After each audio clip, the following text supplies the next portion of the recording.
the debt, which was a stupid conversation to have, but he had it. Occupy Wall Street hit, the whole conversation in the country went to the 1%, 99%. Totally changed the conversation. Occupy, when I went down to look at Zuccotti Park, there were so many journalists there, they were interviewing each other. I couldn't believe how many cameras were there, and they're all talking to each other. What did you find out on the air? So, as soon as Occupy Wall Street ended, we got back into this austerity conversation. Now it's about cutting Social Security. Right, and this blows my mind. And this will be my last comment, because I pretty much have to run. But Wall Street takes down the economy, creates huge amounts of unemployment, which then cuts tax revenues, creates a huge amount of debt problem. So how do we solve the problem? Make the people at the bottom pay for it, right? Not the people who caused the problem. And that simple line, make Wall Street pay for the damage they have done with a financial transaction tax, the Robin Hood tax or something like that, very easy sell. The problem is the Democratic Party is not trying to sell it. We don't have a Democratic Party. We have two Wall Street parties, in a sense. So that's a huge problem we face. So we saw the potential of what a game changer it is when people actually got mobilized around this. Last comment. Another way to talk about this, and in New York, not so important, but around the rest of the country is important, is we don't have capitalism in Wall Street. We already have a sort of dystopian version of some sort of a cartel, basically. We don't have free enterprise in Wall Street.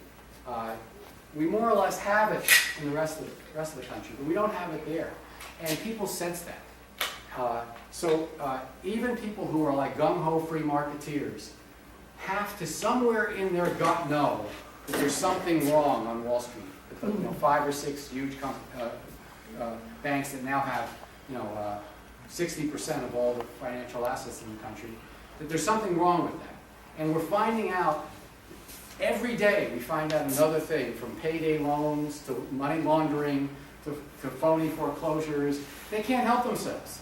They cannot help themselves. If you have a whole division of people whose job is to come up with a new way, we can't make our money off credit cards the way we did before, so we'll make it on overdrafts. How can we encourage people to have overdrafts? Well, we'll link up with the payday loan people that force people into overdrafts. Wham, we get several $1 billion extra fees in the year. They did this. They did this since the crash. They can't help themselves. And I think the American people know that. And I'm confident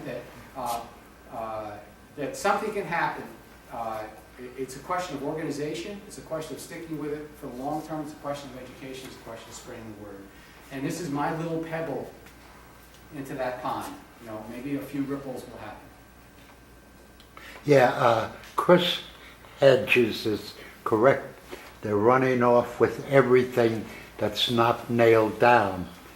As we see now, they really are compromising the public sector. I mean, we had public higher education in this state for 139 years. They took it away from CUNY, and the other day they took it away from Cooper Union. Yeah. We had public education, and now they're challenging it with chartered schools. We have public housing, and now they're selling off the housing to the private sector, and now even our public transportation is deteriorating quickly. Let me make one quick point. The Robin Hood tax, which is a small tax on all financial transactions, would produce enough money so that every kid in this country could go to a public college, 2-year, 4-year college, tuition free. That's how much money you could generate. Anyway. I just have a quick question. It better be a question this time. Yeah, it's a question. Money is artificial, it's man-made, and it's no longer based on gold or the GNP. It's just sort of arbitrary figures, and now we're like in a $14 trillion debt, right? So why can't we just forgive it? It's our money, U.S. American dollars, supposedly made by our own factories, it's our own national treasury, and it's really artificial. It's just paper they pump out, and they call it, and that's what they do. So since it's artificial, why can't we just forgive our own debt and start anew and turn the page? Well, the way you do that in the modern world is you try to get a little bit of inflation. And the problem is the economy is, because if you inflate your currency, then the value of your debt Correct. goes down. And the problem right now is there's so much slack in the economy, they can't inflate it because this austerity garbage is in the way. What they really want to do is create enough economic activity so that inflation would go up maybe 2% globally. And right now they can't get to Didn't that. Greenspan say a little bit of inflation is good, right? Well, look at Greece. Now there's a run on the banks, and everything's closed. It's chaotic there. That's a different problem, but it stems from the same thing, which is Europe is afraid of inflation, and so they're driving it the other way. So they have actually, inflation can be problematic. Deflation is the worst possible thing, because once prices go down, nobody spends money because tomorrow you can get that car cheaper than you get it today. So once prices start going down, that's the worst thing in the world for the economy. Nobody spends any money. Do you ever perceive a crash like in 1929-30? Can it happen? It And just if it did. happened, what are the It consequences? just happened. We're it. We got it. We got Europe. Europe is in shambles. But we're talking about America. America's got higher unemployment, sustained unemployment right now than it ever had since 1936-37. That's not a market crash.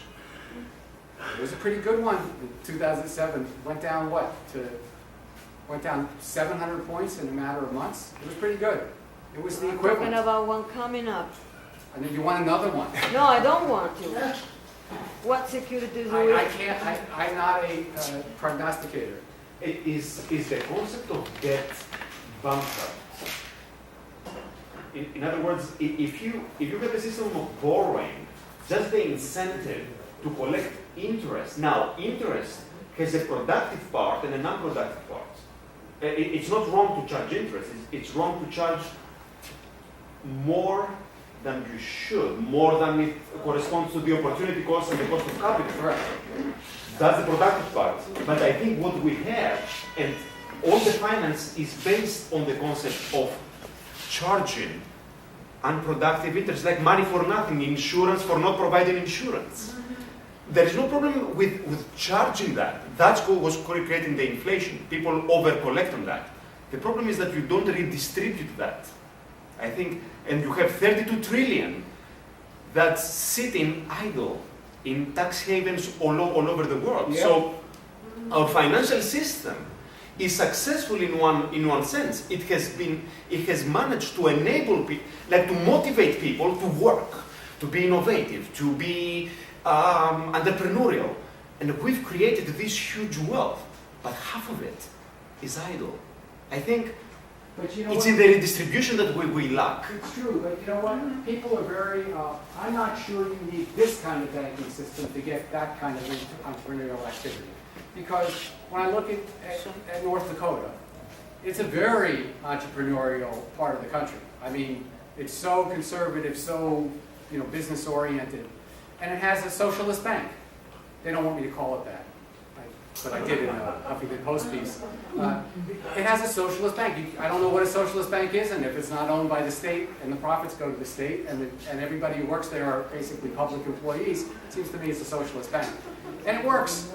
So, and they have wild entrepreneurial activity underneath. I mean, it's not like a bad place for business. So I'm thinking that there's other models. But not as much as Silicon Valley or, let's say, New York. People don't flock to North Dakota, so That's there because must be it's North something Dakota. other than its remoteness that keeps people from moving to North No, Dakota. I think it's the remoteness of the weather, frankly. But this is a great conversation. I just want to ask, are there any proposals to change the system? Because right now, the system is only for the wealthy. No, there's a lot. I mean, Sharon Brown's got one to try to do more to control the banking system. There are 20 states talking about public banks. 20. So there are things afoot. Can you speak to that?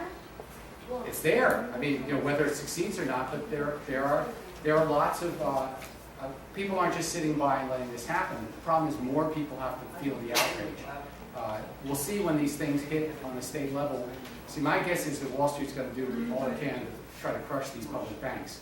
And there's actually some effort to use trade agreements to, supersede subsidies for what they perceive as subsidies for state banks. It's going to be a long struggle. It's going to be a long struggle. I think the writing's on the wall. I don't think this kind of banking system is going to survive. Even Federal Reserve of Dallas, not exactly a left-wing institution, is saying that the big banks have to be broken up. It's not going to happen in my lifetime probably, but I think we're headed towards, sort of some sort of alternative banking system emerging, because this isn't going to work. It doesn't work. If that happens, America won't be a superpower no more. Pardon? If that happens, America will not be a superpower. That's the breaks. There's the trade-off. This morning on the TV show, I listened to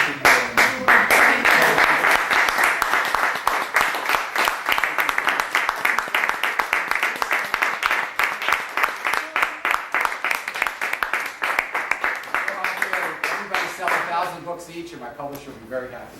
Thanks a lot. Great, thanks. I'm going to catch the 9:36 over for. Yeah, you don't have too far to go. No, I know. Thank you very, very much for having me.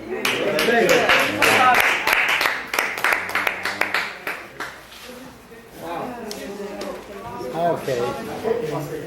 We made it. Jes Leopold